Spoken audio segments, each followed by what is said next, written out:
Boa tarde a todos. Boa tarde. Sejam bem-vindos ao Santo Espírito Irmão Joaquim Cacique de Barros. É com uma grande alegria que eu reencontro vocês hoje à tarde para a realização de uma atividade muito especial. Hoje nós estaremos realizando o primeiro seminário Espiritismo e Meio Ambiente. Traremos uma visita extremamente especial também para conversar conosco a respeito desse tema tão importante. Mas antes de qualquer coisa, como de costume, eu convido a todos que se sentirem confortáveis a fechar seus olhos, a buscarem conexão com o seu anjo da guarda, para que a gente possa fazer a nossa prece de abertura da atividade dessa tarde.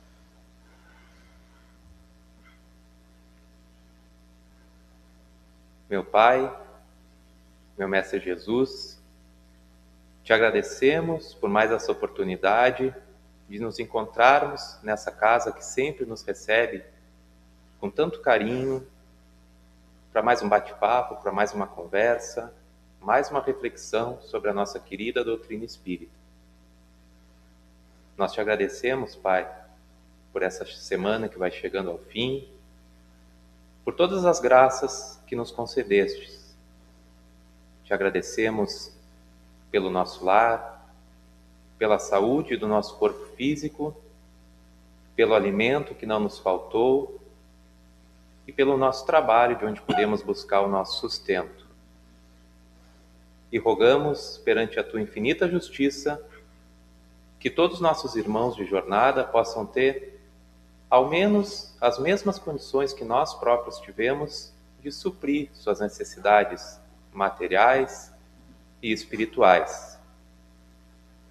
Nós te rogamos por toda a nossa família encarnada e por aquela que já retornou à pátria espiritual. Que todos possam também ser amparados, inspirados e protegidos pelos teus espíritos de luz.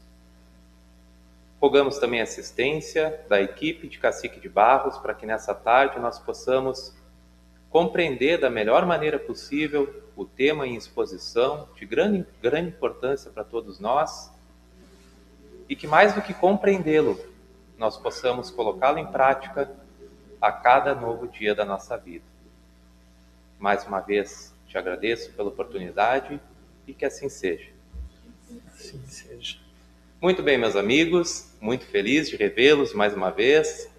E como eu disse, hoje nós temos uma atividade muito especial. O nosso primeiro seminário Espiritismo e Meio Ambiente.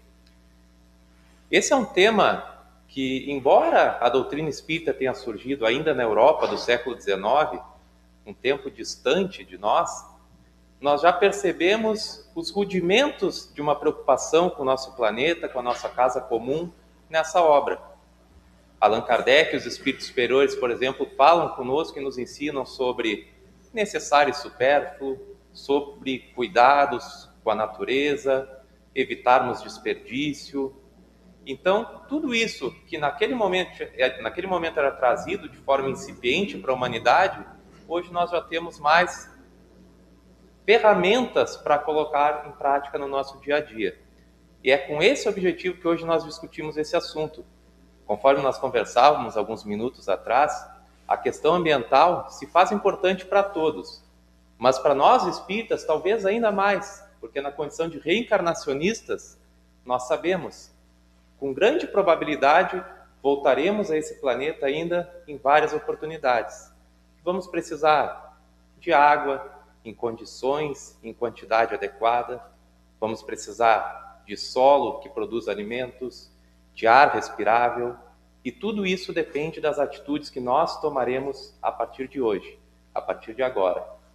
E com esse objetivo, então, hoje à tarde, nós convidamos o nosso amigo Alexandre Bertoletti Casari, que ele é publicitário e geógrafo. Há mais de 15 anos labuta na seara espírita, na Sociedade Caminho da Verdade em Porto Alegre.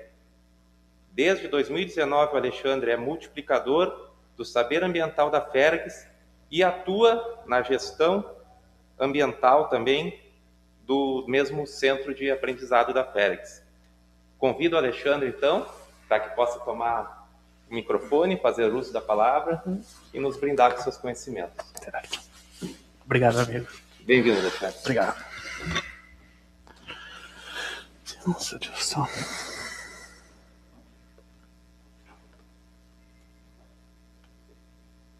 Então, boa tarde, amigos e amigas. Primeiramente, agradeço o convite da casa, né, trazendo eu aqui para termos esse diálogo nessa tarde, quase inverno, né? Eu prometo que eu vou terminar antes das 7 horas da noite para todo mundo poder ver o Jogo do Brasil. Não, brincando, vai acabar bem. Agradeço, né, a casa por trazer essa temática tão importante, tão necessária, tão urgente, né? Então a gente pensou em dividir essa tarde em 2 momentos, né? Vamos ter um intervalo em torno de 15 minutos. Então nessa primeira parte, eu pensei em a gente primeiro trazer a questão teórica, né? Somente fundada na doutrina espírita, nas obras básicas, e também algumas obras subsidiárias do espiritismo, né? Aquelas obras que dão sustentação e subsídio à doutrina. Então, essa primeira parte a gente vai chamar de fundamentos para uma nova relação com o planeta, né? Como muito bem dito. Se a gente pensar hoje, como é que a nossa relação com a nossa casa planetária? Será que ela vai bem? Que sinais será que a Terra está dando? Né? A gente pode pensar alguns problemas que acontecem não só no Rio Grande do Sul, ou em Bento Gonçalves, no Brasil, no mundo, né?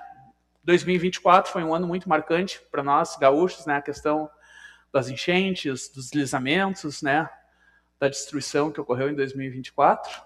Mas a gente também tem outros problemas ambientais gravíssimos e urgentes, a questão da poluição do ar, poluição da água, a questão do desmatamento, a questão da gestão de resíduos, né? Ou a falta de gestão, né? O gerenciamento pela produção de grande quantidade de lixo.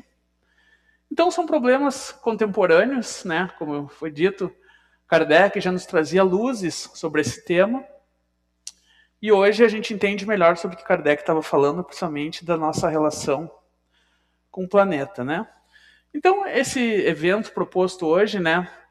Nessa data, em junho, porque na semana passada, no dia 5 de junho, foi o Dia Mundial do Meio Ambiente, uma data estabelecida pela ONU em 1972, na Conferência de Estocolmo, onde até então, pela primeira vez, os países membros da ONU se reuniram para falar especificamente desse tema. Foi a primeira vez. Nos anos 70, há mais de 50 anos, o planeta já estava dando sinais ainda mais leves, hoje os sinais são muito mais graves, que a coisa não estava indo bem, né?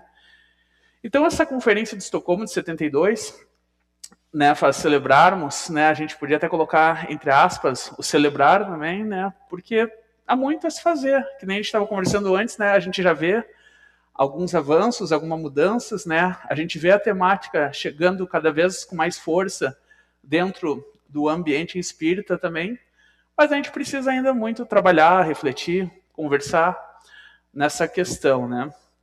Eu, nessa experiência de quase 7 anos dentro do Saber Ambiental da Federação Espírita do Rio Grande do Sul, na segunda parte eu vou falar um pouco mais específico sobre ele, a gente encontra muita resistência ainda, sabe, nas nossas atividades, palestras, nos NTS, nos núcleos de treinamento e estudo.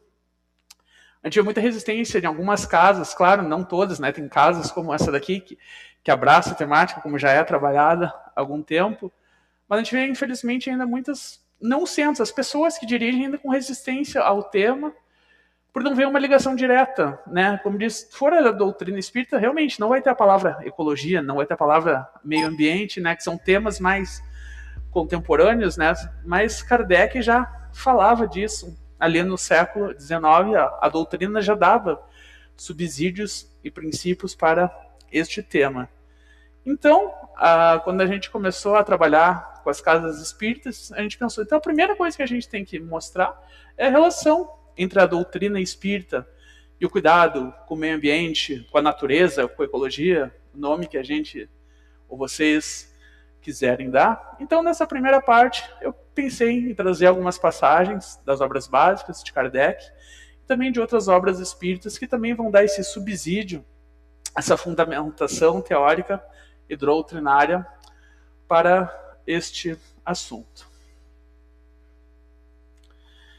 Então, diante dos desafios do nosso tempo, né, a gente colocou ali a questão das enchentes, a questão do lixo, a questão da energia, a questão dos, como é que se pode dizer, dos produtos contaminantes do solo, por exemplo, problemas da poluição ambiental, a poluição das águas, dos rios, né?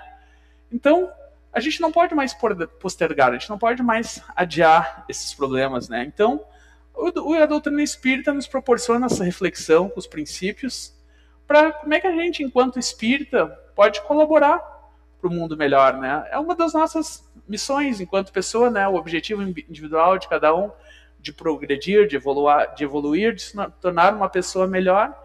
Isso está relacionado diretamente com a construção de um ambiente melhor, de um planeta melhor, no sentido material também da questão da sustentabilidade.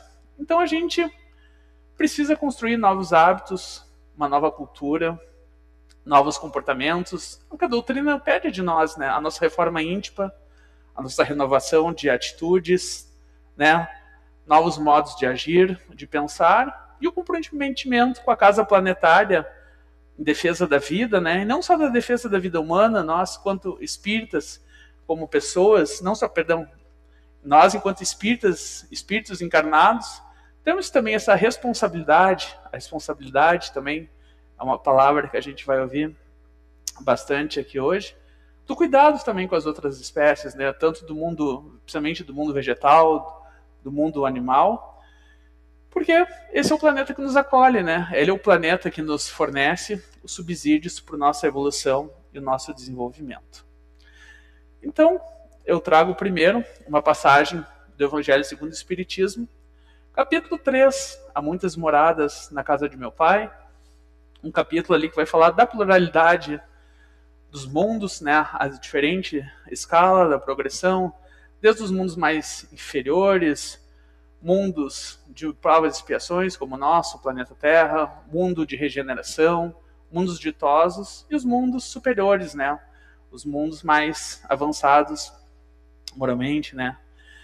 Então esse capítulo vai falar dessa escala dos mundos, e tem uma passagem dentro desse parte do Evangelho que vai dizer: o progresso é a lei da natureza, assim, né? Assim como também no livro dos Espíritos, ali na parte terceira, que vai falar das leis morais, existe também a lei de progresso.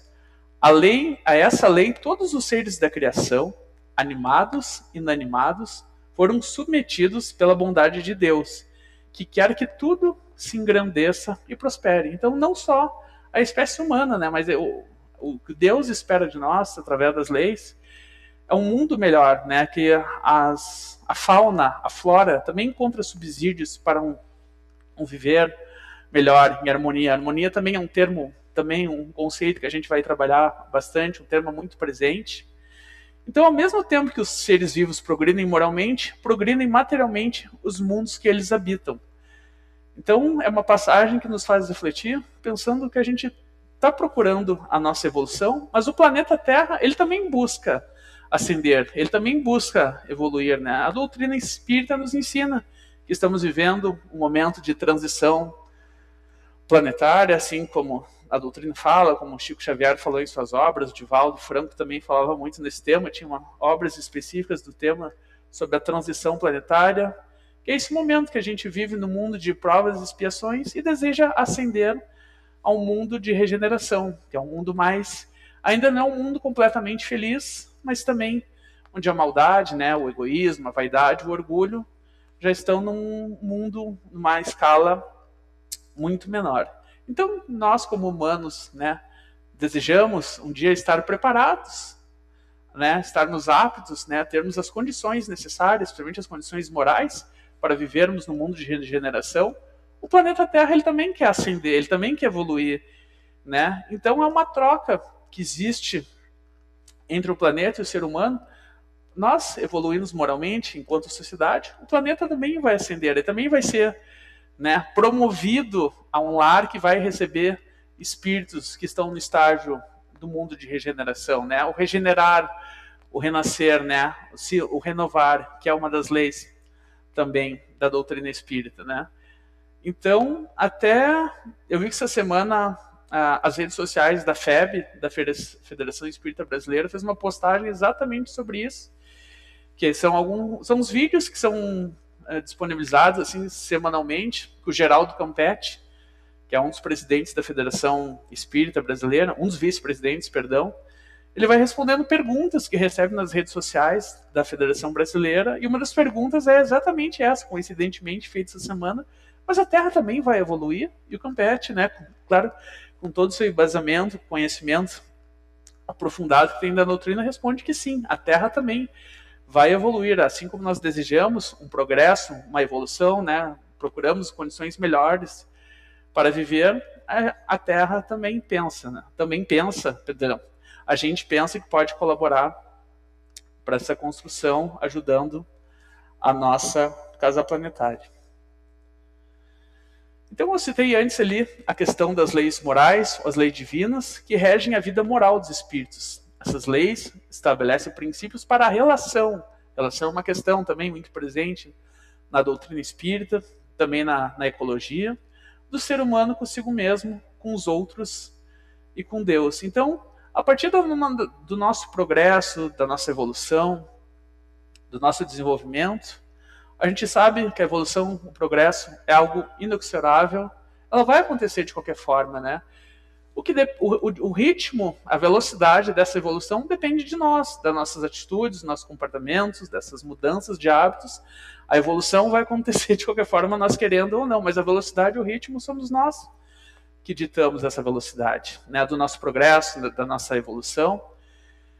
Então, à medida que nós vamos melhorando a relação conosco mesmo, né, o que a doutrina espírita nos ensina, o nosso melhoramento, o autoconhecimento, a humildade para reconhecer as nossas falhas, as nossas imperfeições, reconhecendo também através do autoconhecimento que também temos virtudes latentes que estamos desenvolvendo. Assim vamos evoluindo, vamos progredindo. E a partir do momento que a gente melhora a nossa relação conosco mesmo, primeiramente, a gente começa a se relacionar melhor com as outras pessoas, no meio onde Deus nos colocou, dos ambientes onde vivemos, primeiramente dentro da nossa casa, do nosso lar, da nossa residência. À medida que nós nos melhoramos, a nossa relação com nossos familiares vai melhorando, filhos, pais, netos, irmãos, avós, enfim. A nossa relação com nossos colegas de trabalho, no ambiente onde estudamos, trabalhamos profissionalmente, vai melhorando. A nossa relação com os nossos colegas de trabalho, dentro da casa espírita ou no outro ambiente que a gente frequenta, também vai melhorando.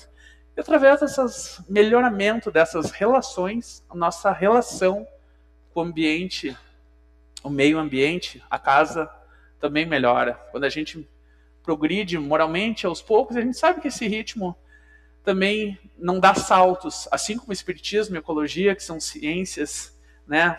O espiritismo enquanto ciência, filosofia, religião, a ecologia como ciência, tanto o espiritismo como a ecologia ensinam que a natureza não dá saltos, né? A evolução dos seres, de tudo que a gente tem no reino mineral, no reino vegetal, no reino animal, reino mineral, reino vegetal, reino animal, é uma evolução contínua, mas lenta. A gente não nota que uma espécie, numa escala de 100 anos, vai mudar, né? Ela vai desenvolver outras características, novos hábitos, outros formatos, até enfim. Então é necessário milhares de anos para a gente notar uma evolução, por exemplo, de alguma espécie vegetal ou animal.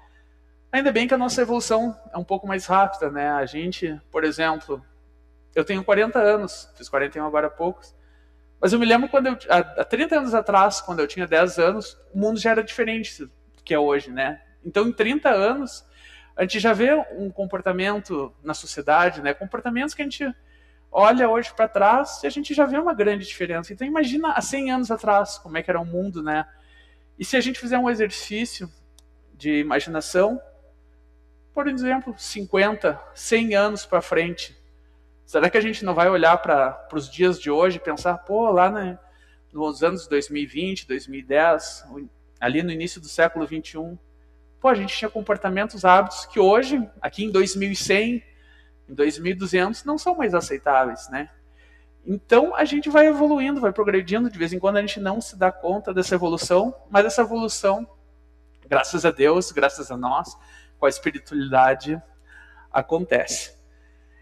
Então, né, eu falei ali das leis divinas, as leis que são as leis morais, essas leis estabelecem os princípios de relação, e o seu conhecimento, essa vivência, conduzem ao progresso espiritual, ao aperfeiçoamento moral. Como eu citei ali, né, a gente vai falar um pouco hoje, ali dentro do Livro dos Espíritos, a parte terceira que fala das leis morais, que são 10 leis, né, o Espiritismo conhecido como a terceira revelação, né, a primeira revelação, Moisés, né, a lei mosaica, a segunda revelação, a chegada do Cristo, terceira revelação no século XIX, a codificação da doutrina através de Allan Kardec. Então, né, esse progresso espiritual, esse aperfeiçoamento, ele é muito necessário, e o Evangelho, o Livro dos Espíritos, as outras obras básicas, são um roteiro seguro, né, de progresso, de evolução.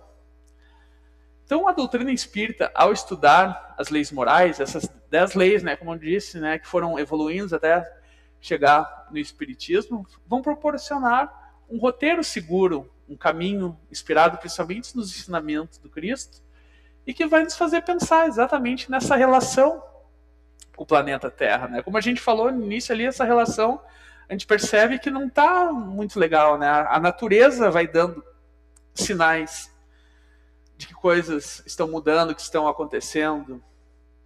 Eu já vi pessoas no ambiente espírita ou não espírita também dizerem: então, mas é natural que a Terra passe por ciclos de mudança. E é verdade, a Terra tem diversos ciclos de movimentação, de mudança de eixo de rotação, de inversão de polos, enfim.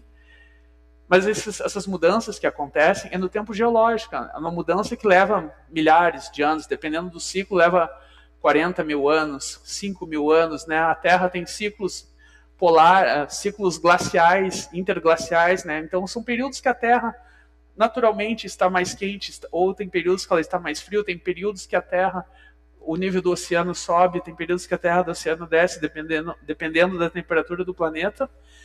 Então é natural essas mudanças de temperatura do planeta. O que não é natural é a velocidade que ela está acontecendo, principalmente desde do advento eu ia falar do espiritismo como da Revolução Industrial, principalmente do advento da Revolução Industrial na Europa. Então ali a sociedade, nós enquanto seres humanos, começamos a gastar mais recursos do planeta para manter o nosso estilo de vida, né? O nosso meio de produção a partir da Revolução Industrial mudou, né? Antes era tudo construído muito artesanalmente, né? Muito manualmente. E era produzido numa escala muito menor, né? Então, quando chega um maquinário, principalmente o advento da máquina a vapor, né? A forma de produzir aumenta numa escala considerável, acompanhando também o crescimento da população mundial. Mas isso também demanda recursos, né? Recursos naturais, por exemplo, né? Na primeira Revolução Industrial, que tinha o maquinário a vapor, ele dependia de lenha, de carvão, para ser abastecidos, né? Então, as florestas, principalmente na Europa, começaram a ser depredadas, desmatadas, numa velocidade impressionante, né? Tanto é que hoje a Europa tem poucos ainda, né, vegetação original daquelas matas, principalmente ali a região da Baviera, a região da Alemanha, a Floresta Negra, que talvez é uma das maiores florestas da Europa. Sobrou muito pouco daqueles recursos naturais, né, porque nessa primeira fase se usava ainda muito o carvão, se usava muito ainda a lenha, a madeira, né? Então, antigamente, o homem sempre usou a madeira, né, enquanto espécie, para sua subsistência, seja para cozinhar, seja para fazer na ferraria, né, os ferreiros usando o fogo ali para manejar o metal, para cozinhar o alimento, para fazer uma fogueira para se proteger, para fazer uma fogueira para se aquecer do inverno. Então o homem sempre usou esses recursos. O que mudou foi a velocidade e a escala desses recursos, como eles são utilizados, né? E também outra evidência da evolução do planeta é que esses modos de recursos vão se modificando. Então, até hoje também, com o desenvolvimento da tecnologia, cada vez menos se usa menos, né, as caldeiras, né, essa forma de produzir, as usinas a carvão são cada vez menos presentes no mundo, né? Hoje a tecnologia nos permite ter produção de energia através da energia fotovoltaica, né, dos painéis solares, que já é muito comum. Cada vez eu vim de Porto Alegre, né, então a gente vem pela serra, a gente vê já algumas propriedades rurais, né, grandes empresas também com aqueles painéis fotovoltaicos, né, principalmente no litoral gaúcho, região da Campanha, a questão dos aerogeradores, né, os chamados cataventos, né, os nomes comuns que a gente chama. A energia também no litoral sul, né, a região lá de Rio Grande, Cassino também, Santa Vitória do Palmar também é outra região do estado que tem muita produção eólica, que também são produções que também têm um impacto ambiental, né? Elas são energias renováveis, mas têm um impacto bem menor do que desmatar muitas árvores, né? Ou inundar grandes reservatórios para hidrelétricas, né? Então são impactos ainda, mas são impactos bem menor, o que demonstra essa evolução que a humanidade vai tendo. Então, voltando para a doutrina espírita, né, nas passagens da doutrina, agora eu trago uma passagem da questão 614, que Kardec faz aos espíritos, que ele pergunta: o que se deve entender por lei natural? Né? Essa pergunta está nessa parte terceira, as leis morais, capítulo 1, lei divina natural. E os espíritos respondem a Kardec: a lei natural é a lei de Deus, é a única verdadeira para a felicidade do homem. Ela lhe indica o que deve fazer ou deixar de fazer. E o homem só é infeliz porque se afasta dela. Então, na nossa consciência, e depois tem outras perguntas, vão perguntar: tá, mas onde estão essas leis? E os espíritos vão responder: na nossa consciência, né? Então, a gente sabe, às vezes, claro, a gente não quer ouvir, né? Dependendo do que acontece, nosso nível de desenvolvimento, às vezes a gente não quer ouvir a nossa consciência, né? A gente está ainda muito preso ao materialismo, então a gente acaba se afastando dessas leis naturais. Então, nessa questão aqui, por exemplo, antes de passar para o próximo slide, as leis naturais, como eu citei antes, vai falar muito da questão da harmonia, da relação, né? Isso que eu estou falando antes. Como é que a gente está se relacionando com o planeta? Imagina, a gente recebe o planeta Terra pensando na questão da água, né? Olha, a primeira imagem, né, transmite aparentemente uma harmonia da criação divina, né? Aparentemente uma água limpa ali, formando até um espelho d'água, com uma vegetação bem presente, muito possivelmente, né, com a presença de animais ali, de fauna nas águas, na fauna terrestre também. E se a gente pega a segunda imagem, a gente pode pensar na relação de nós enquanto sociedade, enquanto com a água, né? Seja para um lazer, seja para um esporte, um hobby, ali a pessoa remando também, né? E a última imagem, infelizmente, é muito comum em várias cidades brasileiras, né? No mundo todo, né? Mas como a gente está aqui, vamos falar um pouco especificamente do Brasil. Em grandes e pequenos centros, infelizmente, essa imagem é muito comum. Nós contaminando os resíduos hídricos, né?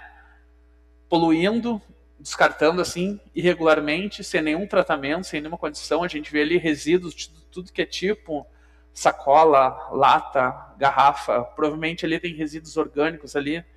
Um resíduo amarelo ali maior, não sei o que é, parece uma poltrona, alguma coisa, mas o plástico, né? O plástico que é um dos vilões da atualidade, também em relação ao meio ambiente. Então, essa última imagem, infelizmente, não traduz essa harmonia, né? Ela não está respeitando as leis naturais ali, como está nos ensinando a doutrina espírita, né? Então, o que a gente tem que fazer é trabalhar, sempre buscar manter o planeta com ambientes ali como a primeira imagem, e que a gente sabe viver com uma segunda ali, com harmonia, respeitando ali, né? Usufruindo da água, mas tendo um bom uso, né? A gente está falando ali só da questão do esporte, ali do remo, né? Mas a água, a gente sabe, é necessário para tudo. Uma pessoa em condições extremas pode ficar alguns dias sem o alimento, mas sem a água a gente não sobrevive muito tempo, né? O nosso corpo é feito 70%, nossos fluidos, de água. 70% do planeta, mais ou menos, é feito de água, principalmente de água salgada, água encontrada nos oceanos, né? A nossa proporção de terra é muito menor que de água no planeta. Então a água é um elemento muito essencial, muito básico e principalmente muito importante. E até a gente conversa, né, quem trabalha com essa questão ambiental, sendo no centro espírita ou profissionalmente, a gente, por vivermos num país que talvez que tenha a maior abundância de água potável no mundo, né, rios como o rio Amazonas, que é um dos maiores rios do mundo em extensão, né, planícies fluviais por diversos estados. Peraí, deixa eu só ajeitar aqui. Reservatórios de água, né, os aquíferos, né, o aquífero Guarani, aqui no sul é outro exemplo. Então o Brasil tem grandes reservas de água natural no mundo, assim, é um dos poucos lugares que tem tanta água abundância. Isso é ótimo para nós, mas ao mesmo tempo faz como que se a gente relaxasse um pouco nesse cuidado, né? Então a gente sempre cresceu ouvindo, entendendo, não, mas tem muita água, né? Pô, o Brasil tem muita água, tem tanto rio, tem tanta coisa, tem muita água disponível. Então dá a impressão que a gente relaxou um pouco nesse cuidado, principalmente com a água, que é um dos recursos naturais. E sempre quando a gente fala em água dentro do ambiente espírita, muita gente lembra de uma das obras ali do André Luiz, através da psicografia do Chico Xavier, que é o Nosso Lar, né? A primeira obra ali da coleção da vida do mundo espiritual, uma obra muito conhecida até fora do ambiente espírita, principalmente por causa do filme, né, que foi produzido em 2010. E tem o capítulo 10, chamado Bosque das Águas ali, que ali eu trago um diálogo entre o Lisias e o André Luiz. O Lisias, né, ali é um mentor, benfeitor espiritual, responsável ali pela ambientação, pelo acolhimento ao André Luiz. E o Lisias diz a André Luiz nessa passagem que eles estão fazendo uma excursão ali pela colônia Nosso Lar. Eles pegam, né, no livro conta ali, eles estão pegando o aerobus, chegam até o meio de transporte ali nesse plano espiritual. Então o Lisias leva o André Luiz para conhecer as reservas de água da colônia Nosso Lar. Me permitem ler a passagem da obra. Então Lisias diz, André: ali é o grande reservatório da colônia. Todo o volume do Rio Azul que temos à vista é absorvido em caixas imensas de distribuição. As águas que servem a todas as atividades da colônia, né, a colônia espiritual, partem daqui. Em seguida, reúne-se novamente, abaixo dos serviços de regeneração, e volta a constituir o rio, né, o reaproveitamento dessa água, né, o que prossegue o curso natural, rumo ao grande oceano de substâncias invisíveis para a Terra, né? Então, é muito interessante que dentro dessa obra, muito conhecida no meio espírita, tem um capítulo específico que vai falar do entendimento sobre a água no plano espiritual. E também essa outra passagem que também nos chama muita atenção, no mesmo capítulo, que Lisias continua explicando a André Luiz. Na Terra, quase ninguém cogita seriamente de conhecer a importância da água. Em Nosso Lar, contudo, outros são os conhecimentos. Nesta cidade espiritual, aprendemos a agradecer ao Pai, a Deus e aos seus divinos colaboradores semelhante da árvore, né? Então, olha como é um outro tipo de relação com esse recurso, né? de gratidão por esse recurso. E Lisias continua: conhecendo-a mais intimamente, sabemos que a água é o veículo dos mais poderosos para os fluidos de qualquer natureza, né? Então, esse capítulo fala ali na primeira parte a importância da água no mundo espiritual, a importância também da água no mundo material. Como a gente falou, né, ela é essencial à vida. A água é tão presente também na cultura religiosa também, né? Nós, quando frequentamos o centro espírita ali, buscamos a água fluidificada, né? Quando realizamos o evangelho no lar, geralmente a gente coloca uma garrafinha, um copinho d'água também. Outras religiões, a própria igreja católica, né, muito comum em qualquer igreja ali, tem a água benta ali para o pessoal fazer o seu sinal da cruz. Também né, os católicos usam água benta para se benzer. As religiões de matriz africana até têm uma relação direta com a água, né, através dos seus orixás, como Iemanjá. Isso eu estou falando só para dar um exemplo como, independente da crença religiosa, a água tem uma importância, ela está muito presente, né? E dentro dessa obra ela nos faz refletir que muitas vezes a gente não dá essa devida importância. E quando a gente fala em água também, eu trago uma outra obra do meio espírita, A Caminho da Luz, né, psicografada pelo Chico, uma obra de Emmanuel, que é uma das minhas obras preferidas do espiritismo, assim, porque ela fala da história da Terra, fala da história das raças, dos povos que aqui, né, habitaram o nosso planeta. E os primeiros capítulos são muito interessantes, que falam da gênese planetária, assim como a gente tem a obra básica, a Gênese ali de Kardec, né? Emmanuel nos traz mais informações sobre a constituição do planeta, né?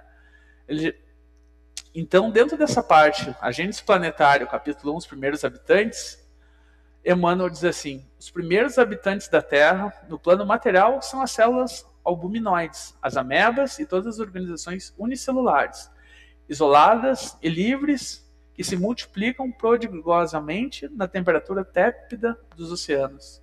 Por que eu trago essa parte? Porque a ciência em geral, né, já tinha uma vaga ideia que a origem da vida no planeta Terra se deu a partir da água, né? O Espiritismo, de certa forma, vem confirmar isso também, né? Nesse capítulo que Emmanuel vai descrever a formação do planeta Terra, né? Desde a condensação da nuvem ali, de gases e poeiras, a formação da crosta terrestre, o esfriamento, a formação dos oceanos, né, a quantidade de água, daqueles vapores, daquele terra incandescente. Então, vamos dizer que a vida ali, né, as primeiras unidades moleculares, né, espécies unicelulares vieram do oceano. Então, o oceano, a água, é o berçário da vida, né? Depois a gente vai saber, o próprio Emmanuel vai explicar, né, a evolução das espécies também, que vão se desenvolvendo num desenvolvimento que leva milhões ou até bilhões de anos, né? Até esses seres que vão se tornar anfíbios e também vão estar depois, muito tempo depois, as origens, as espécies terrestres. Então, eu citei a Gênese agora há pouco, né? A Gênese do capítulo 14, item 12, os fluidos, também tem essa parte interessante que fala que tudo no universo se liga, se encadeia, se acha submetido à grande harmonia e lei da unidade. Então a Gênese ali, que é uma das obras básicas da doutrina espírita também, nos ensina também fala dessa relação, né? Que tudo, assim como também Emmanuel ali vai relatar, é muito interessante essa parte, como é que eu posso dizer, da astronomia, do planeta Terra, a posição dele no sistema solar. A posição que a Terra se encontra no sistema solar, né? A gente sabe que a Terra não está parada, porque a gente sempre movimenta, assim como o Sol, os astros têm seus movimentos, mas a distância que a Terra está exata do Sol é a distância propícia ao desenvolvimento da vida, né? Se a Terra fosse um pouquinho mais afastada, um pouquinho mais longe, a vida no planeta não seria como nós conhecemos, né? Então, sim, a gente sabe, né, que a Terra tem o seu movimento em torno do Sol, em torno de uma elipse, que é natural, que a Terra tem momentos que está mais afastada do Sol, quando a elipse está maior, ela está mais afastada. Mas esse distanciamento, em geral, é que permite o desenvolvimento da vida, né? Então, existe além da harmonia que a gente está falando aqui, nossa com o planeta, nós conosco mesmo, nós com as outras pessoas, essa harmonia, essas leis naturais que regem o universo, também se encontram presentes, né, nessa dança entre os astros, né, do planeta Terra, dentro do sistema solar, o sistema solar dentro da nossa galáxia dentro de um outro grupo de galáxias também. Então está tudo encadeado, né? Também existe um movimento em harmonia entre todos os astros, né? Então eu trouxe essa passagem da obra básica, e tem outra obra também do Espiritismo, muito quem estuda as questões ambientais gosta bastante, que é o Grande Enigma, de Leon Denis. Leon Denis também, espírita importante, contemporâneo de Kardec, francês também, onde o que é o Grande Enigma? Leon Denis está falando as questões básicas que a humanidade sempre fez. Quem nós somos, para onde, né, da onde viemos, para onde nós vamos, o que é Deus, existe Deus, né? Essas grandes perguntas que a humanidade sempre se fez, Leon Denis tenta responder nessa obra muito conhecida no meio espírita, o Grande Enigma.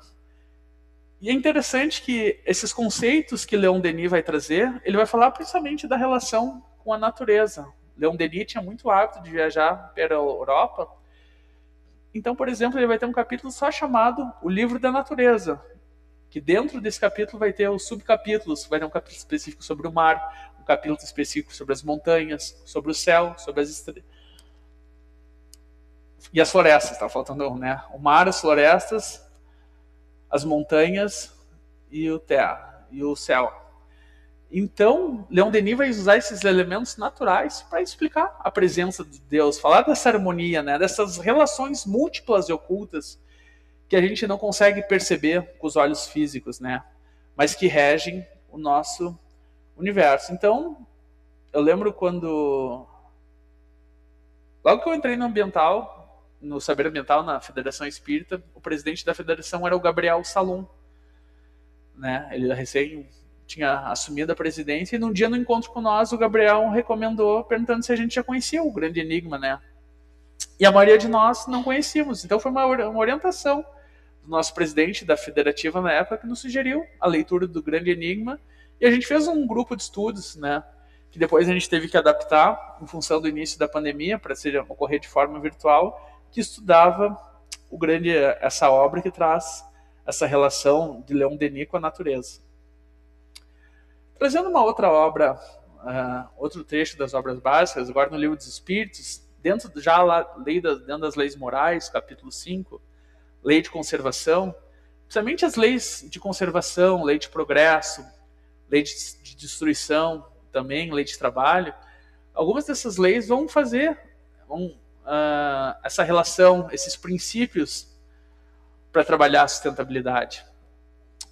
E essa questão é uma interessante, que é utilizada também nos trabalhos da relação com a doutrina também, que Kardec pergunta: tendo dado ao homem a necessidade de viver, Deus sempre lhe deu os meios para isso? E os espíritos respondem a Kardec: sim, e se o homem não as encontra, é que não as compreende.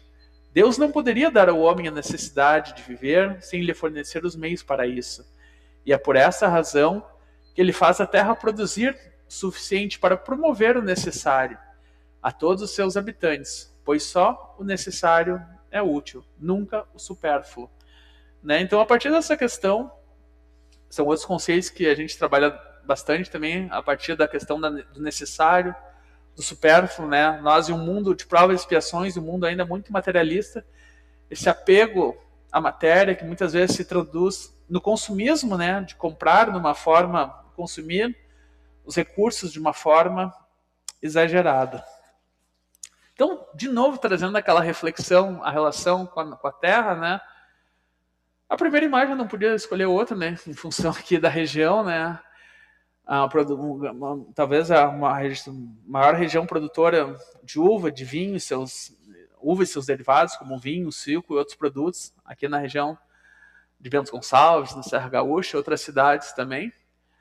Então a terra também, né? O Brasil tem o Rio Grande do Sul, o Brasil também, né? Esse grande potencial agrícola também, né? Com terras, com um solo de ótima qualidade, que também nos permite produzir alimentos em larga escala. E o problema também é que a gente encontra imagens também como essa terceira, né? O desmatamento, a devastação também, para a gente ampliar as fronteiras agrícolas ali também, né? O que acaba acontecendo principalmente em outras regiões do país, ali a região do Cerrado, a região da floresta amazônica, do Pantanal também, é uma cena, infelizmente, muito presente também, em que a gente acaba não se contentando com o necessário, né? A gente acaba querendo, pela ganância, né? Pelo orgulho, vaidade, egoísmo, as chagas do ser humano, a gente sempre quer consumir mais, sempre quer produzir mais, né? Então acaba acontecendo esse tipo de cena e a gente acaba, às vezes, um pouco distanciando das primeiras imagens ali que traduzem uma melhor harmonia com o meio ambiente. E falando da questão do consumo, eu trago agora também uma das obras dentro do Espiritismo, que a benfeitora Joana de Ângeles, através de Divaldo Franco, na obra Episódios Diários, tem um capítulo falando o necessário e o dispensável. E Joana de Ângeles dizendo, esse livro eu não me lembro o ano, acho que é de 2002. O consumismo atual responde por muitos problemas. As indústrias do supérfluo apresentam no mercado vacuidade, um sem número de produtos desnecessários que atordoem os indivíduos, estimulados pela propaganda bem elaborada. A Joana está falando isso há 20 anos atrás, praticamente. Desejam comprar, mesmo sem poder o que vem, o que lhe é apresentado, numa volúpia crescente. Então, como a gente falou antes ali, né, fazendo quase uma reconstrução histórica, né, a forma de consumir tem mudado, né, a relação com o planeta tem mudado, as necessidades do mundo atual também, né, a questão do consumismo, que vai se relacionar muito com esses princípios que Kardec traz. A gente muitas vezes, hoje é muito fácil comprar, né? Nós espíritas, por exemplo, gostamos de comprar livros, né? A gente está sempre... Eu vou trazer o exemplo do livro, que é um exemplo fácil de ver. Há 30 anos atrás, se a gente quisesse comprar um livro, a gente teria que ir a uma livraria, a pé, de carro, de ônibus, de táxi, enfim. A gente teria que se deslocar até lá, ou iria num sebo, comprar um livro usado, ou iria numa biblioteca pública, numa biblioteca escolar, ou iria num centro espírita, comprar um livro. Hoje, qual é a maneira mais comum de comprar o livro? Através do celular, né? Que é muito fácil. Eu tenho ali meu cartão de crédito. Se eu não quero cadastrar meu cartão de crédito, gera um código Pix. E em segundos eu compro o livro que eu quero. Eu não preciso mais ir à livraria, comprar, pesquisar. Pô, esse meu livro que eu quero, ali, se não tiver, eu vou ter que encomendar ou procurar em outro lugar. Isso trouxe grandes facilidades para o nosso modo de vida, né? Esse modo também corrido que nós temos. Mas, ao mesmo tempo, se a gente não tiver atenção, a gente está comprando coisas que não tem necessidade também, porque é muito fácil, né? Quase todos nós temos redes sociais também, seja Facebook, Instagram, mais comuns, TikTok, né? Ou até as redes também de conteúdo, também de vídeos, YouTube, e aquelas mais conhecidas também. É um estímulo impressionante a compra, né? A gente vê uma postagem de algum amigo nosso, de algum conhecido, daqui a pouco aparece 2, 3 de alguém querendo vender alguma coisa, seja algum produto, algum serviço. E a gente está o dia inteiro nisso aqui, olhando para essa tela, seja no smartphone, seja para um tablet, um notebook, ou a gente está na nossa televisão, nossa área, assistindo ali um vídeo que a gente quer, daqui a pouco do nada, pá, pula uma propaganda ali, né? Então a gente está sendo bombardeado, né, o tempo todo, esse estímulo à compra, né? E muitas vezes a gente acaba comprando coisas que não são necessárias, principalmente pela facilidade, né? Isso que Joana de Anjos está trazendo esse alerta. E ela continua nesse mesmo capítulo. Muita gente faz compras por mecanismos de evasão, né? Então ela vai, né, tem Joana, claro, uma profunda conhecedora da psicologia humana, né? Ela vai falar que é um mecanismo de fuga, de evasão, também as compras, né? Muitas vezes que a gente usa para suprir um vazio existencial, né? Ou às vezes a gente está sentindo mal com alguma coisa, com uma situação, e vê na compra ali uma fuga, um alívio momentâneo também por alguma insatisfação consigo mesmo, né?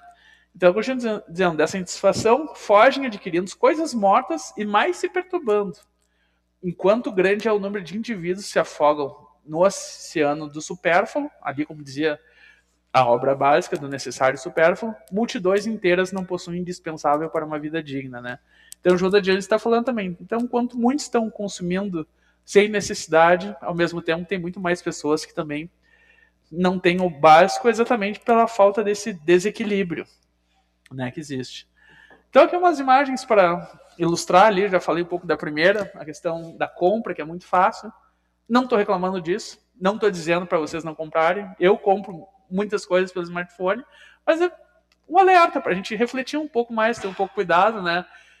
O que na hora de comprar. A segunda imagem, que é um problema da atualidade também, a questão do lixo eletrônico. Antigamente comprava uma televisão, uma geladeira. Quanto tempo durava uma geladeira, um aparelho, um eletrodoméstico? A gente comprava uma geladeira, uma televisão, era para durar 20, 30 anos. Às vezes passava por 3 gerações, né? A geladeira que era da avó, passa para o filho, que passa para a neta. Outros produtos também. E hoje os produtos têm, as grandes empresas têm uma coisa chamada, talvez vocês já ouviram falar, que é a obsolescência programada. Muitos produtos, principalmente os eletrônicos, são feitos exatamente para não ter um prazo de validade muito estendido. Eles são feitos exatamente para durar pouco tempo, a pessoa daqui a pouco dentro de poucos anos, de uns 3, 4 anos, ter que comprar um novo aparelho celular, um novo notebook. O notebook vai ficando desatualizado, né? Vão surgindo novos programas que exigem mais capacidade, assim como o celular também vai atualizando os seus sistemas, que o nosso celular vai ficando obsoleto também, né? A bateria, né? Quem tinha um celular antigamente, quanto tempo durava a bateria, né? Que a gente chamava aqueles celulares da Nokia, que era um tijolão, né? Que a bateria durava quase uma semana e o próprio celular, se não caísse no chão, praticamente nem arranhava. Hoje um aparelho desse cai no chão, se não tiver a película, a capa provavelmente vai quebrar. A pessoa vai ter que ir lá comprar, trocar a tela, trocar o aparelho, fazer algum reparo, né? Televisões também, é muito comum, televisões dependente da marca, não estou falando de nenhuma marca específica, é comum dar uns 3, 4, 5 anos, principalmente as TVs de LED ou LCD, ou seja qual a tecnologia, comece a aparecer aquelas listras na tela também, aí a gente vai levar para fazer a manutenção, às vezes o custo para trocar a tela é quase o mesmo preço de comprar um produto novo. Então isso é só para ilustrar que a gente está sempre sendo estimulado a comprar, né? O modo de vida atual nos estimula a sempre estar consumindo, né? E um dos problemas, das consequências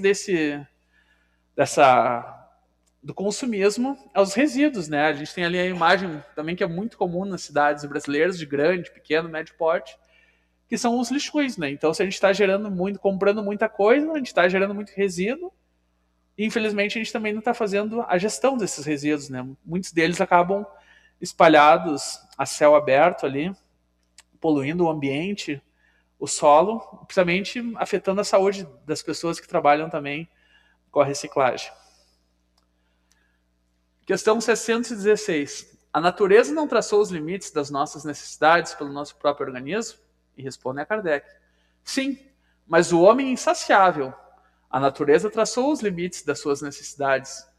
Porém, os vícios têm alterado a sua constituição e criado para ele necessidades que não são reais, né? Então, Kardec está falando disso há quase 170 anos atrás, e hoje a gente vê na prática exatamente isso.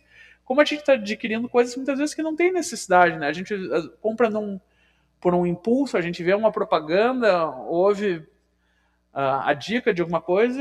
Eu vou trazer um exemplo pessoal. Durante a pandemia, né, principalmente aquele primeiro ano ali que a gente quase não saía de dentro de casa, né, que era a recomendação. Eu, por exemplo, estava, né, estudando virtualmente, trabalhando virtualmente, ficava o dia inteiro em casa, ouvia muito podcast, gostava de ver podcasts que falavam sobre livros. Então, volta e meia eu estava comprando um livro. Estava, às vezes, comprando um livro atrás do outro, assim. Agora eu pergunto se eu li todos eles, né? Li alguma parte deles, mas boa parte não. Estão lá em casa, alguns em casa, alguns eu nem tenho mais, assim, em função da enchente também, mas não é esse o caso. Mas também, eu muitas vezes ali, ouvi uma recomendação, esse livro é legal, vou comprar. Esse assunto aqui, eu estou me interessando nesse momento, vai ali, a gente, compra. Aí, às vezes, o livro chega, a gente já está lendo, a gente sempre, quem gosta de ler, está sempre lendo outra coisa. Esse aqui eu vou ler depois. Só que nesse ler depois, a gente já acaba comprando um outro livro que a gente se interessou.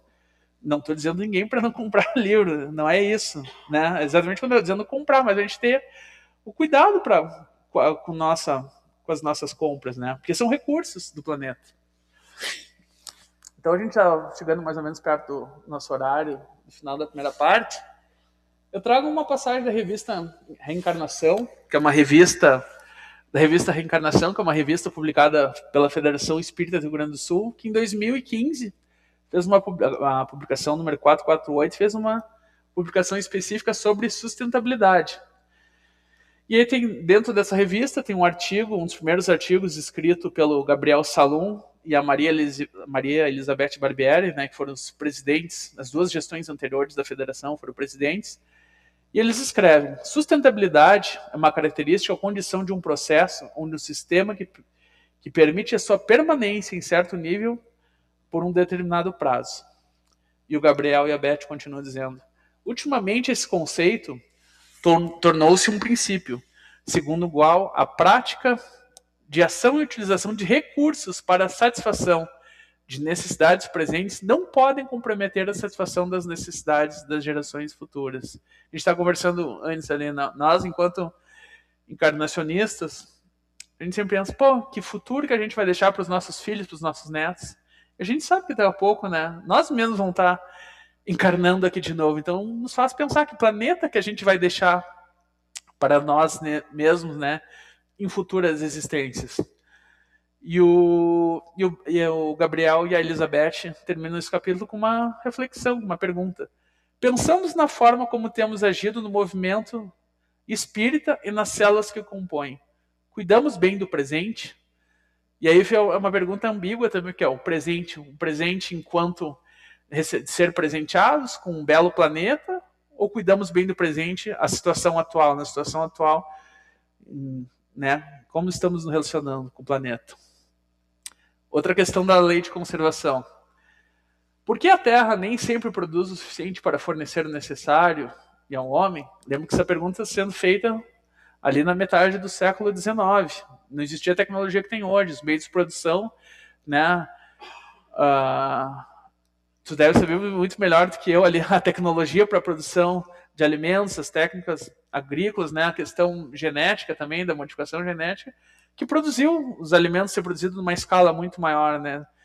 Se a gente pensar nesse contexto, no século XIX, a população do mundo era muito menor do que era hoje, né? E mesmo assim já tinha um problema, essa preocupação com a escassez. Kardec já está preocupado ali no século XIX se a Terra vai fornecer o necessário, né? Então, assim como o mundo evolui, as tecnologias evoluem, a gente hoje tem uma população muito maior, mas também tem uma tecnologia também melhor, uma tecnologia de precisão, né? Por exemplo, que utiliza drones assim para monitorar uma lavoura, né? Ou tem a biotecnologia ali para trabalhar com os defensivos agrícolas. São alguns dos exemplos assim. E os espíritos respondem: é porque o homem a despreza, ingrato. No entanto, ela é uma excelente mãe, a Terra, né? Com frequência também, ele acusa a natureza por aquilo que é fruto da sua imperícia ou desleixo. A Terra produziria sempre o necessário se o homem soubesse se contentar com isso. Se ela não satisfaz todas as carências, é o homem que emprega no supérfluo o que poderia ser utilizado no necessário, né? Então, de novo, dentro das obras básicas, aparecendo a questão da necessidade do supérfluo, como a gente falou antes. Voltando para o Evangelho, capítulo 16, não pode se servir a Deus e a Mamon, nas instruções dos Espíritos, também há a passagem ali que Kardec codifica ali. Os bens da terra pertencem a Deus, que os distribui a seu grado. Não sendo o homem o usufrutuário, o administrador mais ou menos íntegro e inteligente desses bens, né? Então a gente tem, Kardec está falando no Evangelho a questão da nossa responsabilidade de cuidarmos desses bens, desses recursos naturais, né?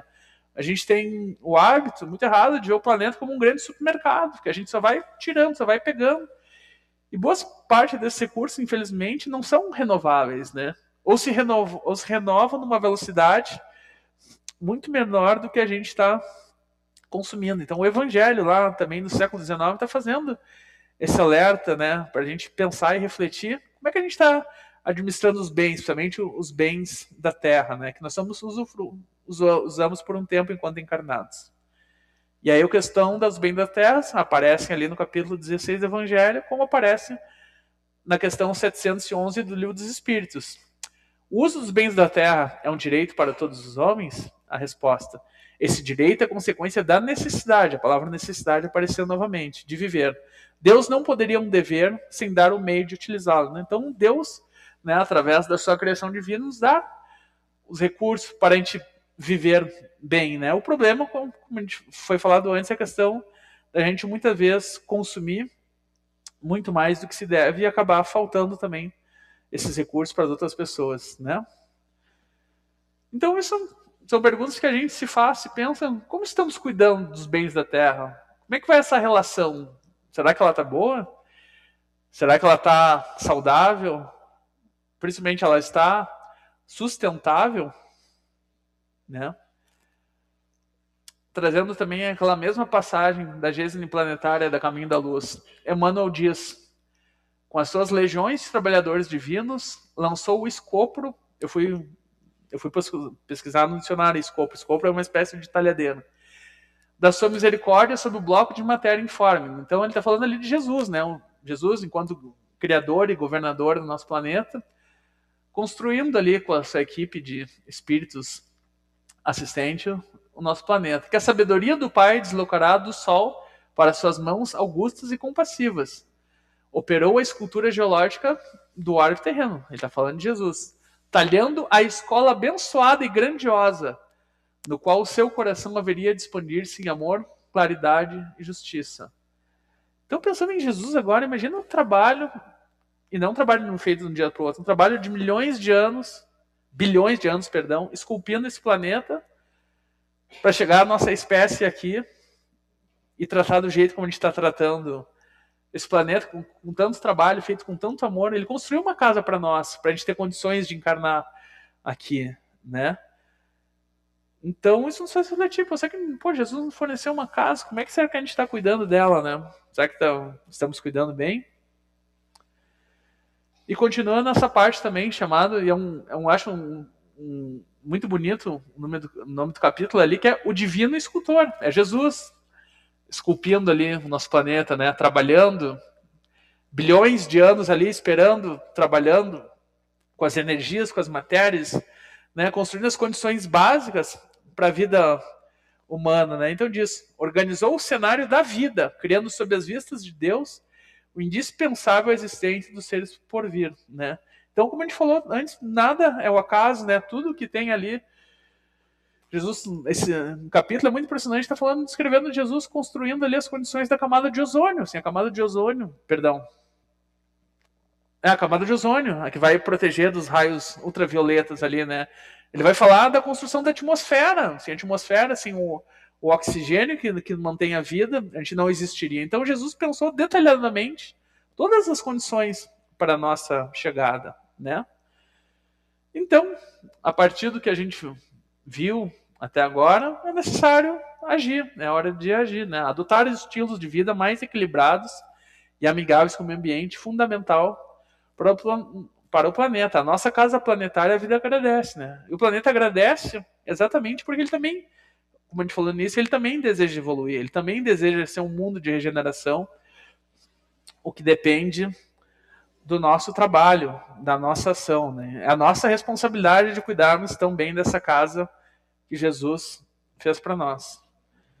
E por último, agora encaminhando sim agora no nosso final, tem uma passagem ali das obras póstumas, né? Uma obra de Kardec, que é um compilado de seus textos, de textos seus também, que diz a sua influência, né? Aqui ele está falando do Espiritismo. A influência do Espiritismo será preponderante pelas modificações que trará nas ideias, nas opiniões, no caráter, nos hábitos dos homens e nas relações sociais. E essa parte que a gente sempre destaca em nosso trabalho, essa influência será tanto quanto maior se ela não for imposta. A gente sempre trabalha, enquanto saber ambiental, e não impor nada. A doutrina não impõe nada. A doutrina nos ensina o desenvolvimento da fé raciocinada, né? De não impor nada, de conscientizar, de ensinar, buscar a sensibilização, mas não quer dizer não faz isso, não faz aquilo, né? A gente tem, senão a gente não teria o nosso livre-arbítrio também, né? Mas a gente é responsável também pelas nossas ações, né? Então, o mau uso desse livre-arbítrio também nos será cobrado. Então, na segunda parte, isso daqui, eu coloquei mais essa questão para a gente fazer uma peça de transição da segunda parte. Na segunda parte, eu vou trazer o que o movimento espírita brasileiro, enquanto Brasil, Rio Grande do Sul, principalmente, tem feito através de ações para tentar cuidar um pouco melhor do nosso planeta, principalmente baseado nesses princípios. Então, é hora de agir, né? A gente entende que cuidar do planeta também é um ato de amor. E eu agradeço a todos.